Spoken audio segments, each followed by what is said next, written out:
नमस्कार. आपण पाहत आहात डहाणू मित्र न्यूज नेटवर्क. मी रिया रुपेश पवार महाळिंगेकर आपलं सगळ्यांचं सहर्ष स्वागत करते. मार्क्सवादी कम्युनिस्ट पक्षाचे पॉलिट ब्युरो सदस्य डॉक्टर अशोक ढवळे, मरियम ढवळे, राज्य सचिव डॉक्टर अजित नवले, केंद्रीय कमिटी सदस्य आमदार विनोद निकोले, जिल्हा सेक्रेटरी किरण गहला, चंद्रकांत गोरखणा यांच्यासह अनेक लढवय्या नेत्यांच्या नेतृत्वाखाली चारोटी ते पालघर निघालेल्या भव्य लाँग मार्चमध्ये 20,000हून अधिक लोक रस्त्यावर उतरले. मुंबई अहमदाबाद राष्ट्रीय महामार्गावरील चारोटी येथून दुपारी 2 वाजता मोर्चाला सुरुवात झाली. या विराट मोर्चामुळे दुपारनंतर काही काळ गुजरात मुंबई दिशेच्या पूर्वेकडील वाहिनीवरील वाहतूक बंद ठेवण्यात आली. शेतकरी, शेतमजूर, महिला, युवक तसेच वयोवृद्ध मोठ्या संख्येने या आंदोलनात सहभागी झाले. मुंबई अहमदाबाद महामार्गावर चारोटी येथे लालबावट्यांचे लाल वादळ रस्त्यावर उतरले आणि चारोटी ते पालघरचा पूर्ण मार्ग जनआक्रोशच्या महासागरात परिवर्तित झाले.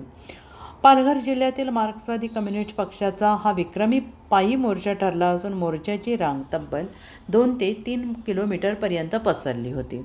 पालघर, तलासरी, डहाणू, विक्रमगड, मोखाडा, जव्हारपाडा, वाडा तसेच ठाणे जिल्ह्यातील नेते कार्यकर्ते मिळून अंदाजे 15 ते 20,000 आंदोलक सहभागी झाल्याची माहिती देण्यात आली.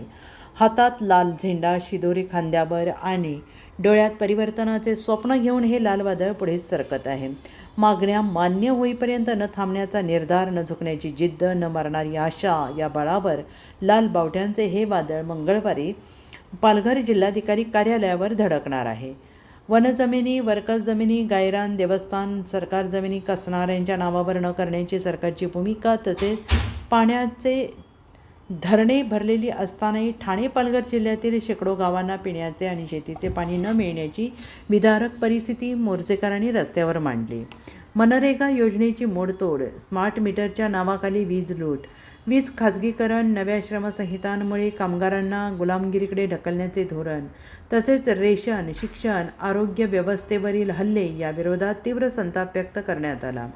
या लाँग मार्चमधून जल, जंगल, जमीन हक्क, रोजगार हमी योजनेअंतर्गत किमान 600 रुपये रोज मजुरी आणि 200 दिवस कामाची हमी, जिल्हा परिषद शाळांमधील शिक्षकांची रिक्त पदे तातडीनं भरणे, स्वस्त धान्य 35 किलोपर्यंत देणे, पेसा कायद्याची प्रभावी अंमलबजावणी, पालघर जिल्ह्यातील वाढवण आणि मुरबे बंदर प्रकल्प रद्द करणे, जलजीवन मिशन अंतर्गत पाणीपुरवठा आणि महावितरणाचे स्मार्ट वीज मीटर रद्द करणे आदी प्रमुख मागण्या मांडण्यात आल्या.